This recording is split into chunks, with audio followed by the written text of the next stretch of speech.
એમનું કહેવાનું એવું છે કે ભાઈ આટલા એટલે કે જે ચિત્ત પાવન બ્રાહ્મણો અને યહૂદીઓ મૂળ એક જ વંશથી આવે છે. દુર્વત શાસ્ત્રીઓ એટલે કે જે ડોક્ટરો છે એમના મતે પણ આપણા બ્રાહ્મણોથી ચિત્ત પાવન બ્રાહ્મણો અલગ પડે છે. 64 ત્યાં એક વ્યક્તિઓ હતા, એમની ચિત્તા પડી હતી. એમને ભાઈ પરશુરામજીએ એમને મંત્રો છાંટી એમને ઊભા કર્યા અને ચિત્તાની રાખમાંથી જે બહાર નીકળ્યા એનું નામ ચિત્તા પાવન બ્રાહ્મણો.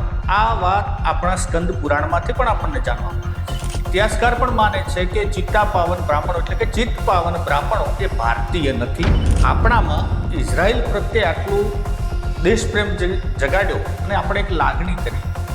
કોને આ બધું આપણને નાખ્યું કાનમાં? કોને એવા જે રેડ્યા કે ઇઝરાયલ આપણું દોસ્ત અને મુસ્લિમો આપણા દોસ્ત?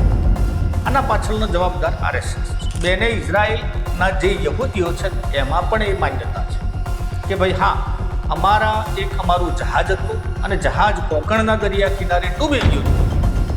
એ જ કદાચ આ હોઈ શકે. એટલે માન્યતા બંને બાજુ છે કે સદીઓ સુધી આખો સમાજ વિલુપ્ત હોય એટલે કે મતલબ સદીઓ સુધી એની ઇતિહાસે નોંધ ના લીધી, કોઈને ખબર નથી કે આ વસ્તુ ક્યાં છે.